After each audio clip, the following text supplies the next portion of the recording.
Seconza, Pasteurizadora Rica y Consorcio Energético Punta Cana Macao presentan Perspectiva Económica con Magín Díaz. Buenos días, Magín, ¿cómo estás? Muy bien, muy bien. Gracias por tenerme aquí otra vez. Bueno, Magín, estaba hablando Pedro, Eury también, un poquito de los préstamos. 50 préstamos. Ay, Magín, yo estoy preocupado. Entonces, más de 30,000. ¿Cuánto deberé yo de explícanos eso? hasta ahora cómo tú observas este tema del endeudamiento. No me preocupa, porque el problema no son los préstamos, yo creo. El gobierno, para mí, lo que tiene es un problema de narrativa con el manejo de la deuda. ¡Tarán! Ahora, ¿qué es lo que pasa? La deuda se manejaba de manera profesional en el gobierno anterior. Desde el año 2006 hay una ley de crédito público, hay procedimientos que se venían cumpliendo con la ley. Y había un manejo moderno. ¿De dónde viene ese manejo? Se crea la Dirección de Crédito Público con la asesoría del Tesoro americano. El problema es que aquí se satanizó la deuda y la deuda no es la causa de los problemas, la deuda es una consecuencia. Es una consecuencia de que hay déficit.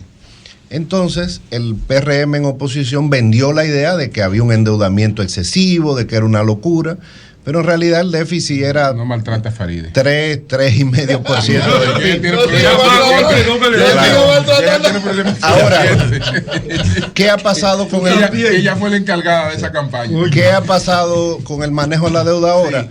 Absolutamente nada. Se sigue manejando de manera profesional. Ahora, de hecho, un poco más agresiva. El gobierno se ha sobreendeudado un poco con respecto a sus necesidades.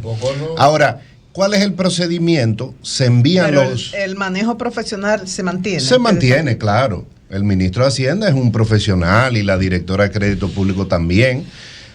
Ahora, ¿cuál es el procedimiento? Los préstamos se mandan al Congreso primero. Se pide autorización al presupuesto, se mandan al Congreso, pero el Congreso puede aprobar 20,000 millones de dólares en un mes y no pasa nada. Sí. Porque lo relevante es lo que se ejecuta, lo que se pone en el presupuesto. La inquietud que uno tiene, ¿por qué están mandando tantos préstamos cuando no hay espacio en el presupuesto? Ese es el problema. ¿Por qué tú mandas 40, 50 préstamos, pero no pones ejecución? Por ejemplo, y yo hablé de esto hace como un mes acá, en el sector eléctrico hay más de 500 millones de dólares de préstamos en línea para que sean conocidos en el Congreso. Pero en el presupuesto no hay desembolsos. Entonces, el Ministerio de Hacienda está buscando la aprobación en el Congreso, pero no es que se van a ejecutar. Entonces, el problema es que se vendió que todo lo que se hacía antes era mal en el manejo de la deuda, y no, era muy profesional. De hecho, como dije, el gobierno se ha sobreendeudado un poco en este periodo y por eso tiene tanto dinero en las cuentas. Y eso tiene un costo en materia de interés. O sea, la realidad es que no hay espacio presupuestario para ejecutar esos préstamos. Entonces muchos se quedarán ahí en el aire, a menos que el gobierno decida aumentar el déficit. Entonces, si aumenta el déficit, bueno, pues la deuda va a seguir subiendo. Y la deuda en el presupuesto del próximo año, con un déficit de 3% del PIB, una economía que crece 5%, va a seguir aumentando. Y el año que viene terminará en 47, 48% del PIB. Entonces yo creo que nadie del gobierno ha salido a explicar, porque si tú sales a explicar, tienes que reconocer que antes se manejaba bien. Y eso parece que el gobierno no quiere y está atrapado. Ya lo entendí. Ahí es que tú planteas el asunto de narrativa. Claro, porque tú tienes que explicar la política económica. ¿Cuál es el porcentaje? Mira qué es lo que pasa. Tú no puedes decir, todo está mal, pero tú sigues haciendo lo mismo. Exacto. Entonces nadie ahora se atreve a explicar qué es lo que están haciendo. ¿Cuál es el porcentaje de endeudamiento que tenemos en este momento con respecto al PIB? Del gobierno central es más o menos 45%. Cuando tú sumas el Banco Central... Todo.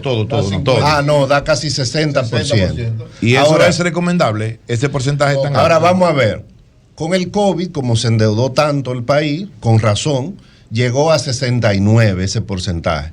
Como la economía creció mucho, entonces bajó. Pero ahora va a ir aumentando cada año porque el crecimiento de la economía de 5% no es suficiente para poner la deuda en una trayectoria descendente. Ese es el problema que tiene el gobierno. Con un déficit de 3% del PIB, que para que la gente entienda son más o menos 230, 240 mil millones de pesos, y un crecimiento de 5%, la deuda sigue creciendo. Entonces aquí hay dos opciones en el fondo. Una opción que es matemática, si la economía crece 10%, la deuda baja, pero la economía no crece 10%. No. Entonces la única opción es tú bajar el déficit. Entonces por eso es que el mismo presidente dijo, bueno, el que gane las elecciones va a tener que hacer un ajuste. Entonces la deuda solo va a bajar si tú bajas el déficit. Estamos terminando noviembre ya, prácticamente terminando el año 2023. ¿En cuánto usted en este momento proyecta el crecimiento económico del país para este año? Ya estamos terminando. 2.2, 2.3%. No va a pasar de ahí. Yo creo que no llega a 2.5. ¿Qué impacto tiene ahora lo que ocurrió con las aguas, con el disturbio tropical, unido a la situación que teníamos con la frontera, que se habla de que 2.000 millones estaban fuera de la economía? Ahí, ahora hay pérdida nada más en el sector agropecuario sobre los 4.000 millones de pesos, según ha dicho el ministro de Agricultura, más 2 o 3.000 millones más que en infraestructura. No, ahora lo que hay que hacer es enfrentar la situación. El impacto inmediato es que hay que buscar el dinero. El gobierno tiene dinero depositado o puede buscar líneas de crédito y hay que gastar más rápidamente. Eso podría aumentar el déficit, pero eso no importa. Ya después nos preocuparemos de eso. O el gobierno puede aumentar el gasto, digamos, en 10.000 millones de pesos para infraestructura, agricultura, para ayudar a la familia y dejar de ejecutar un poco de inversión porque también sigue por debajo del presupuesto la inversión para mantener el déficit. Entonces el impacto inmediato es aumento de gasto, que podría aumentar el déficit. Ahora, cuando tú tienes un déficit de 20.000 millones de pesos mensuales, que son 240.000 millones, gastar 10.000 más no importa. Entonces, si el déficit es más alto, es aceptable. Entonces, yo creo que ese es el impacto. Lo de Haití claramente está afectando a la economía, sobre todo de esas regiones más cercanas que más comercian, porque el problema, como yo dije, es que no es un sector, es que las exportaciones a Haití están muy diversificadas, es de todos los sectores, y eso no es sostenible. Eso se va a tener que resolver porque el gobierno no puede buscar 1.500 millones de dólares para subsidiar. Ahora, en esas provincias, sobre todo, bueno, el crecimiento de esas provincias se va a afectar, de las que están más cerca de Haití. Imagín, el monto del pago de los intereses, en función del dinero, no solamente pedido como préstamo, sino ejecutado, ¿por dónde anda ahora mismo? Bueno, por ejemplo, ya que estamos casi en el 2024, en el presupuesto, el gasto de educación, ¿cuánto es? 4% del PIB. 4% correcto. 200 los intereses el año que viene. ¿Es más que eso? No, cuando tú le sumas el pago de intereses al Banco Central, va a llegar a 4% del PIB. O sea, nosotros estamos ya el próximo año. ¿Y eso no es preocupante? Esa es la variable más preocupante para el Ministerio de Hacienda. ¿Por qué? Porque el pago de intereses representa más de 20% de los ingresos. Países similares, el pago de intereses no supera el 10% de los ingresos. Entonces, cuando las calificadoras nos evalúan y el Fondo Monetario, ese es el dato que ven. Es que el pago de intereses se está comiendo el presupuesto. Magín, dos cosas, Magín. Cada dominicano. Pero ¿cómo que terminamos? Con la pregunta más de. Cada dominicano quisiera. Esto es una microsección. Una mipyme de sección. Cada dominicano. Hay que respaldar para la mipyme nosotros. Claro. Magín, cada dominicano quisiera que la República Dominicana creciera 7% cada año. Ese sería el ideal de nosotros. Ahora, no tiene, Magín, ninguna importancia el hecho de que, a pesar de que vamos a crecer, usted dice un 2.3%. La propia CEPAL dice que la región completa va a crecer 1.6, 1.7.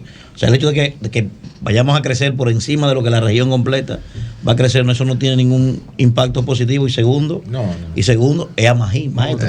Usted no es economista, maestro, pero yo que usted no es economista.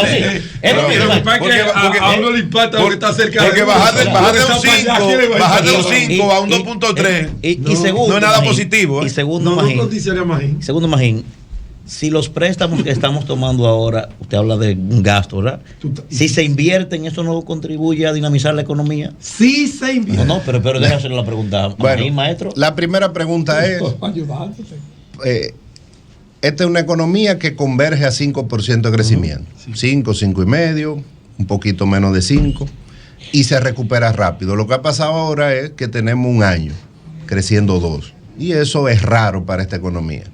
Entonces nosotros estamos acostumbrados a crecer el doble que América Latina, y ahora vamos a crecer un poquito más. Y por eso es que el fondo da tan buenas calificaciones al país.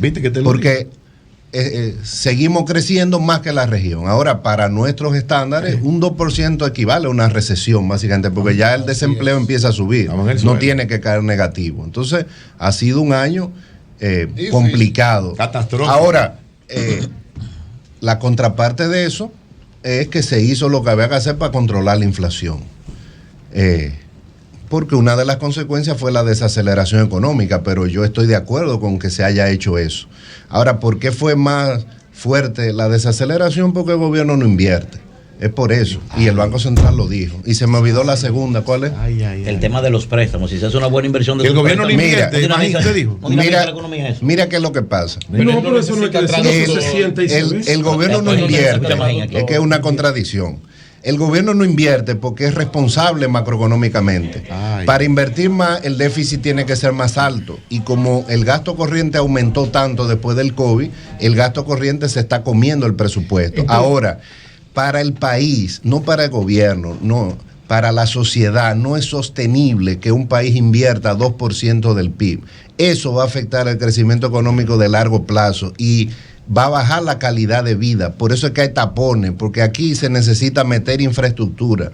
Con un país invirtiendo 2% del PIB no vamos a llegar, no nos vamos a desarrollar. Esa va a ser la discusión con el próximo año. Criticada por la oposición, enviado el proyecto a estudio de comisión especial de los diputados. El interés es conseguir recursos, ya que el presidente habló de unos ingresos y un avance específico en cerca de 6 meses. Mira, yo no he leído el contrato ni la renegociación, pero como yo creo que pasó la cosa, alguien muy inteligente en el gobierno dijo, ese contrato se vence en 7 años, si lo renegociamos ahora, va a haber dinero ahora para nosotros. Entonces, y por eso el presidente anuncia $700 millones, algo así. 775. Claro. 6 meses. Fue una forma del gobierno tener dinero. ¿Cuál es otra forma buscada? Adelanto de impuestos, amnistía. Entonces, vieron ese contrato y dijo, bueno, es una fuente de ingresos sin tener que aumentar el impuesto a la gente, y conseguimos 800 millones. Obviamente, una cosa es decirlo, pero no es que eso se va a ejecutar en un día, porque eso hay que licitarlo, hay que ponerlo en el presupuesto, eso se ejecutará en 2 o 3 años. No se va a licitar. Bueno, ya está rubricado. Muchas gracias, Magín. Ya Muchas gracias. Muchas gracias. Ya eso estaba materializado. Gracias, Magín. Cambio y fuera.